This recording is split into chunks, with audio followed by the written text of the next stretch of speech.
Solid 8 Bulaga naglaro sa It's Showtime. Yan ang pag-uusapan natin patungkol sa dalawang pananghaliang programa dito sa bansaang It's Showtime at ang 8 Bulaga. Pero bago yan ay humihiling ako na pakisubscribe ang aking YouTube channel.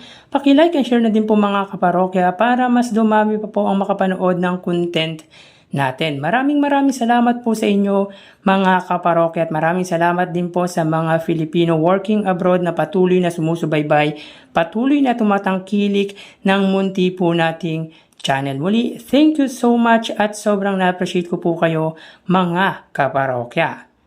So yun nga mga kaparokya, tila pinagkaisahan ng mga anak or kaanak ang isang vlogger na lola na Solid 8 Bulaga. Solid fan ni Maine Mendoza na si Lola Ganda kung tawagin, kung saan sinorpresa ito na maglaro sa Masasagot Mo Ba na segment ng It's Showtime. So tara pakinggan natin to mga kaparokya. Anong oras tayo uwi? Baka hindi ako makapanood na 8 Bulaga. Hiling ko lang matapos ang araw na to na nagmamahalan pa rin tayo. Ito na ang pangitain. Hello po. Guesting ko sa Showtime. Pupunta tayo Showtime? So ngayon mga kabagang ay meron tayong malupit na prank na gagawin sa Magandang Dilag. Dahil dadali natin siya sa It's Showtime. Uy! Opo, tama ang narinig nyo. Dadalhin natin si Ganda na legit dabber cat sa It's Showtime. Bakit ko ba to gagawin? Naisip ko lang naman na ano pang silbi ng pagiging sarap kong anak kung hindi ko to gagawin kay mama. At syempre, sino ba naman kami para tumanggi sa imbitasyon? Ngayon, hihintay na lang natin siyang dumating at sabay-sabay natin siyang yayain para makapunta na kami ng It's Showtime. Let's go! Mama. Hello mga kabaga. Saan tayo pupunta? Pupunta. Anong oras tayo uwi? Baka hindi ako makapanood na 8 Bulaga. Baka hindi ko makapanood si Megan. minsan lang tayo ipapasyal nila kapatid. Aba, kailangan bago mag-8 Bulaga, nandito na tayo. Sige. Ay, nako, hindi pwedeng hindi ko makita si Mengay. Malalaman natin sa araw na to kung ano ba ang kahihinatnan ng pamilyang ito. Kape lang ako, ha? Nagugutom na nga rin ako. Ala! Alo? Mamaya tayo bumawi na kain kapatid. Alo?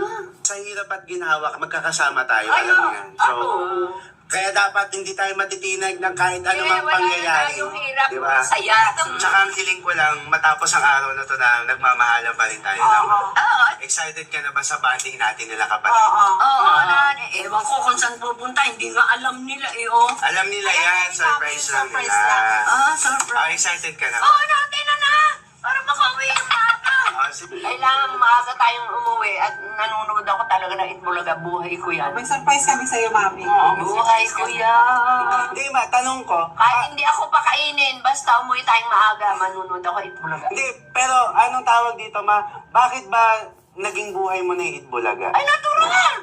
Ng 1978, tinututukan ko ay 1979 nga sila nagsimula. Kumbaga, parang nakasanayan mo na. Ay, oo. Kinalakihan mo, Kinahiling ako. kinatandaan mo Ay, na. oo. Huwag naman katandaan. Ma, naniniwala ka ba na you only live once? Ano yun? Tagalogin mo nga. Isang beses ka lang mabubuhay sa mundo, so parang dapat masulit mo lahat ng mga bagay na ibibigay sa'yo ni Lord, ilalatag sa'yo. Ay, oo. Ibahagi mo rin Kasi naniniwala ka doon. Natural. 100. So yun nga mga kaparokya, grabe pala talaga ang pagka-solid 8 Bulaga ni Lola Ganda. Since 1979 pa pala siya nanunood ng 8 Bulaga at solid na solid kay Maine Mendoza. Nakakatuwa lang mga kaparokya dahil hindi niya palalagpasin or para sa kanya kulang ang kanyang araw ng walang 8 Bulaga. So pwede nyo pong panoodin yung kabuuan ng vlog nila sa The Aguinaldos YouTube channel na may 72,000 subscribers. So pasensya na po kayo mga parokya, iwas copyright po tayo. Nakakatuwa lang talaga mga parokya yung reaction ni Lola na malaman niya na mag-guest siya sa It's Showtime na karibal daw ng 8 Bulaga. Siyempre opportunity ito na maimbitahan ng It's Showtime kaya grinab na nila. Tsaka magandang experience din ito para kay Lola. Sabi nga ng anak nito, you only live once, kaya sulitin ang buhay. At agree po tayo doon mga kaparokya. Sila po yung kalaban ni Wamus or nila Wamus sa Masasagot Mo Ba na segment po